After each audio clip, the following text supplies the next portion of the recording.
All right, so here we are back at it again.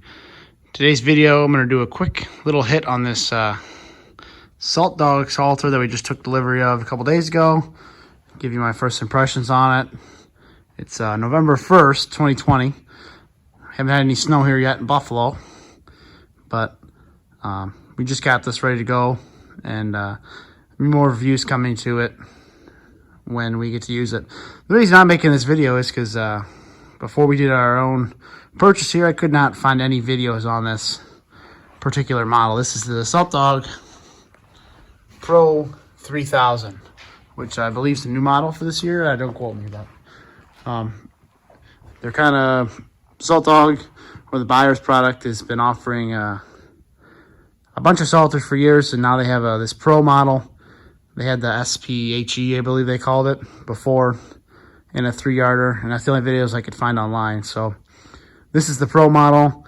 We have a 1500 SPEH, whatever they had. It was purchased in 2011, so it's pretty old, so they've had some changes to it. So I just want to go over the differences between this and that other model, and kind of give you a look, if you're out there looking to purchase something like this, about some of the features I've discovered, and if there's anything I don't like about it so far. But like I said, I haven't really put it to the test other than looking at it and going, this is an improvement from the last one.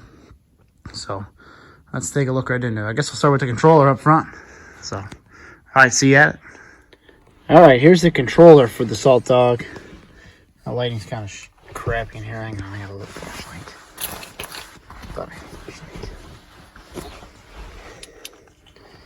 All right, so here's the controller. Pretty simple. You got a power button, a vibrator, and 2 dials for the auger and spinner.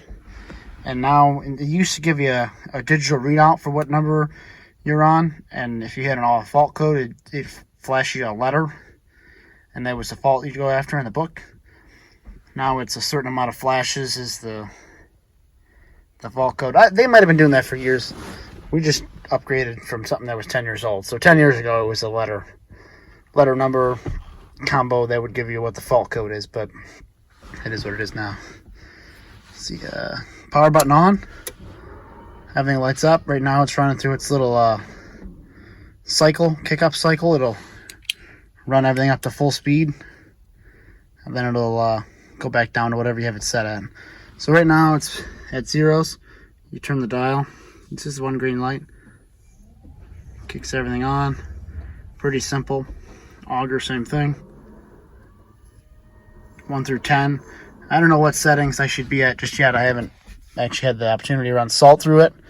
My other one, if I don't know, anything with the auger above 5 was good, and with the spinner, anything above 5 was good as well, to be able to get at least the width of the truck or more. I believe this one spreads up to 40 feet. I don't know for sure, though. I have to compare specs. And then it's got a vibrator switch. I was told with this new model, I shouldn't have to use the vibrator all the time. You should just have to kind of blast it on and off. Don't leave it on, or it'll burn up the circuit breaker inside this box, which I think I heard a lot about SaltDogg controllers burning up, and the controllers were crappy. I never had one burn up, so I don't know. Personal experience, I don't have any on that. And then there's a tarp for it in there, which I haven't opened up, but I have seen some pictures of it on there, so I'll talk about that in a minute. But overall, controller, the size of it's pretty big, I think. But, I mean, I don't have any problem with that. That makes no difference to me if the controller's small or whatnot. Easy dials, I can feel what dial I'm pushing, because typically I'm not looking at the controller, because I'm looking in the mirror, looking how much salt's coming down. So, all right, let's move on. All right, so let's talk about the truck here real quick, just for a little bit. I had this mounted on a 2009 Ford F550 with a switch and go roll-off system. The excuse me. The idea behind this is the bed comes off. We actually built this bed a couple of years ago for snow plowing. You can see it doesn't have a bulkhead. You have clear visibility out the back window, and even from your mirrors you could have seen the corners of each bed. So it was a bed that was just on for the winter time. Didn't really matter to us if it got rusted or whatnot, which you can tell it obviously did. And at the end of the season, this bed comes off. the salter can stay right on the bed or whatnot. The bed's off the truck though, and they're not tied together, rusting away the truck frame or any other rest of the body compartments on it, which is a big plus.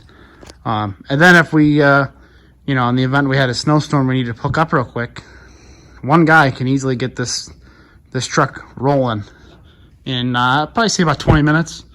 You know, you drop off the dump box for the summer, you roll up this flatbed, hook on the spinner adapter on the back, hook the wiring up, and you're good to rock and roll. So that was another thing we looked at. We already had the truck, so obviously if you don't have the truck, it's not going to work as well. But for us, this is what worked. It's a 3-yarder. The minimum requirement for the truck was 13,000 pound GBW, which is under what this truck's rated for. But just this bed was really the factor in it.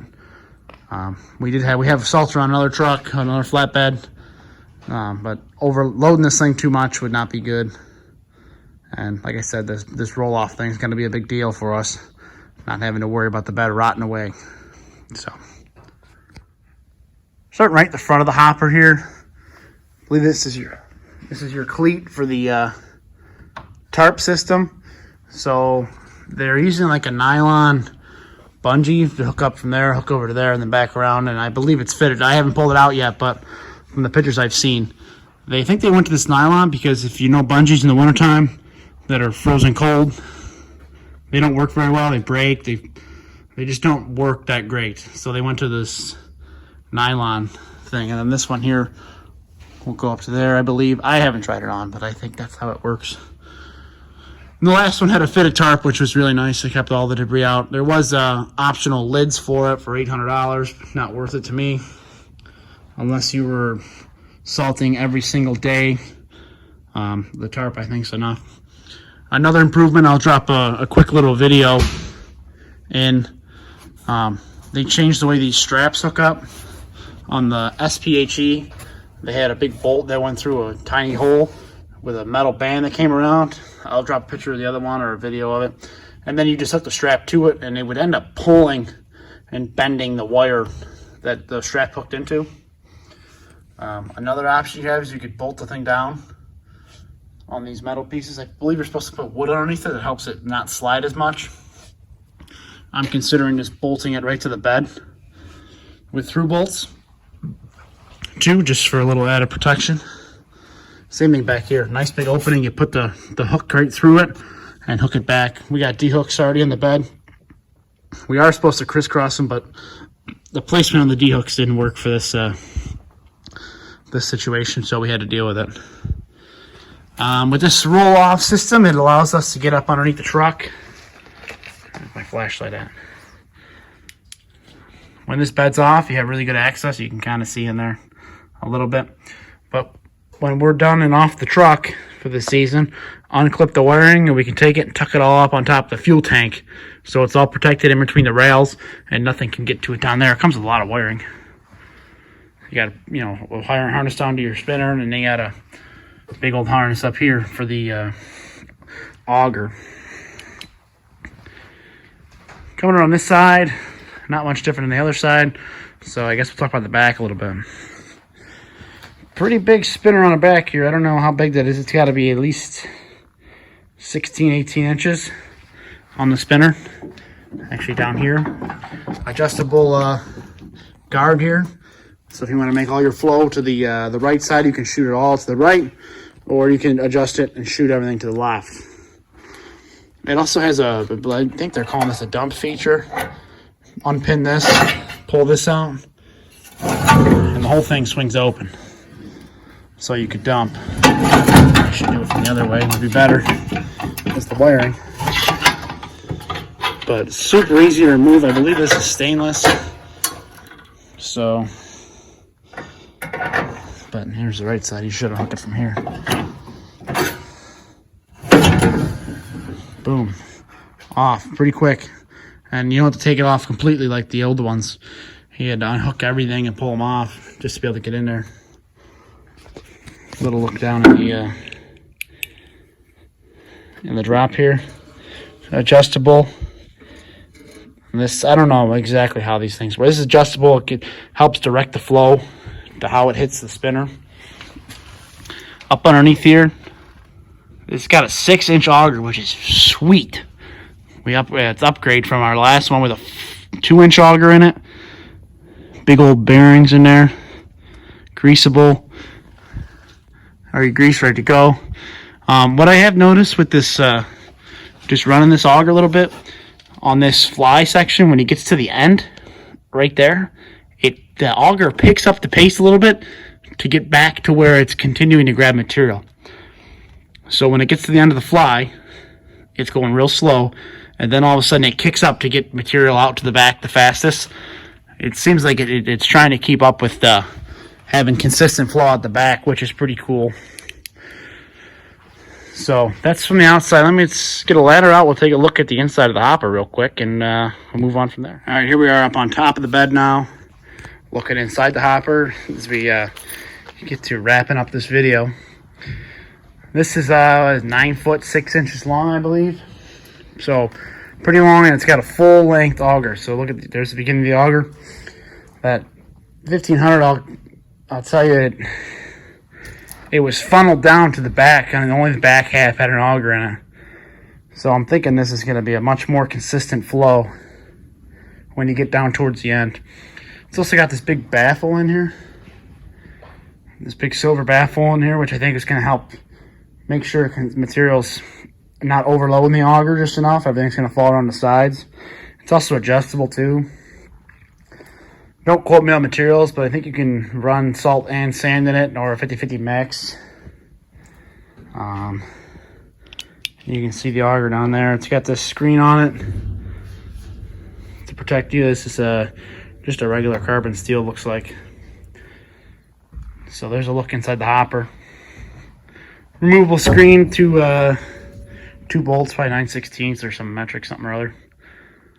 But big funnel on it, and the 40 pound or 400 pound vibrator. Either way, it was a step up from what we had.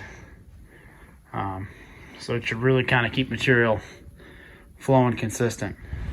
All right, well, I'm going to drop this right in the middle of the video probably.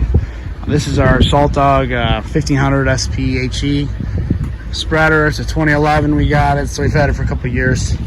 A little bit windy out here today, blew the cover off it, which actually works out in my favor because I wanted to take a peek inside this lid. This is what I'm talking about with it's only half length auger right there, and it's got 2 little slots that it's got to fall into, adjustable slots, but either way, that other one's got way bigger slots. This one's also pitched in the front, so you look at the side of it, like, okay, that's not a bad size salter, but all this up here, you can see where my light is all half space, so you're not really getting a full load. This was originally purchased for the back of a pickup truck, an F-250, so that's why we went small on it. Nice thing about it's got stake pockets, or holes for forks. I know it's freaking snowing out here. It's also got this little lip here, which didn't really work that well on the flatbed. In the back of the pickup it worked okay, because it was on the back. But another problem I had with this one, I think that's why they added those slots to the wood. This thing would slide around if you didn't get the straps perfectly tight. You know, the poly would slide on the steel. I think that's why they added the slots to put the wood in there, because the wood would kind of bite a little bit more in the cold weather. This was the I talked about this with the hooks. Freaking bungee's broken. The long bolt all the way through, and it would just bend this wire hook up because you'd pull them in an axe, and you had to crank them down as tight as you could get it, because if you didn't, they would slide around. You took a turn too fast, or not really too fast, you took a turn at all, that thing would just slide on its own. So you can see where everything's pulled together, and the bungees would hook into there. Fitted tarp, you know, I don't know what the tarp looks like yet, but from what I've seen in other videos, it looks like it's going to be a good move for us. I also talked about having to pull off the spinner. The spinner comes off by pulling that out on both sides. Then hooking the wiring, you had to pull the whole spinner off to be able to dump it, so it really wasn't worth it. I just ran it full bore. This salt dry also had to run with the vibrator on all the time, because salt did not want to fall into these little holes.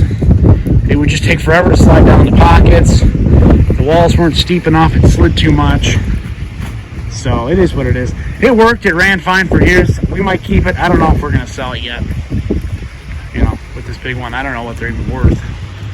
But for me, SaltDogg, 2 thumbs up. I would give you 2 thumbs up, but I can't because I'm holding the camera with the other hand.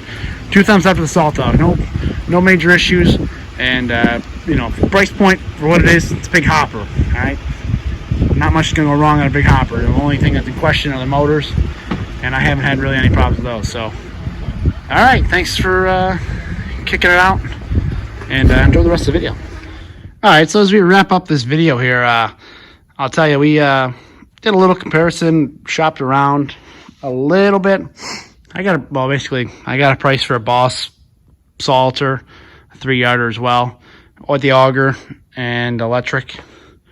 That's what we've always had. Besides, we had a chain one years ago. But I think the auger's a much better system just because you don't have the adjusting the linkage in the chain or chain breaking or something stupid like that. And I don't know. It's been a while since we ran the auger or the chain system. But anyway, we looked at the Boss. I looked at them a couple of years ago. Didn't really look at buying anything, just, you know, checking them out at trade shows and stuff. And they were a nice salter. I like the controller. I think a little bit better in that one. This is obviously probably a little bit easier to work on when it takes a crap. But the Boss was 70-something, $7,100, $7,200 something dollars, I believe, compared to this at $5,700. So for a couple grand difference, it was worth, I think, it's just a salter, not a big deal to me. Worth the extra, or not the extra, it's worth the savings. I mean, how much could go wrong here? You got 2 motors, that's it, and they both had 2 motors. I compared the specs right next to each other. They were almost pretty much in line the whole way. They both had double poly walls. They both had, you know, 3/4 horsepower motors for this part, and the motors, everything lined up the same. So I don't know why the Boss was more expensive other than it had lights in the back. But for me, it was not worth the extra money. I thought, not worth 2 grand difference for lights. I can go buy a set of lights for $300 and put them on, and I'm still making, you know, it's still going to make money. The salter's still going to make money, and I'm going to save the money that I don't need to dump into a higher brand name. But it is what it is. It's, you know, it's a big hopper. How much could possibly go wrong on this thing? So that's our reasons for buying it. Hopefully it's a good investment for us long term. We have had that other SaltDogg for us for a couple of years now without any problems. So really minor problems, I would say. Nothing's busted to where we couldn't get it back together. Had some burnt wiring, a bad ground here and there, bad connector. Every year it was a little tough to get moving, but once it got going once, it was good to go. So that's basically it. I'm gonna get some. I got a Boss DXT plow coming in next week, so we have a good combo of things. This truck's already got a plow on it, a VXT Boss, but hopefully we can get to that. And then we're also working on this wheel loader here, getting some stuff ready for our snow removal season. So, all right, we'll see you in the next one. Thanks for watching.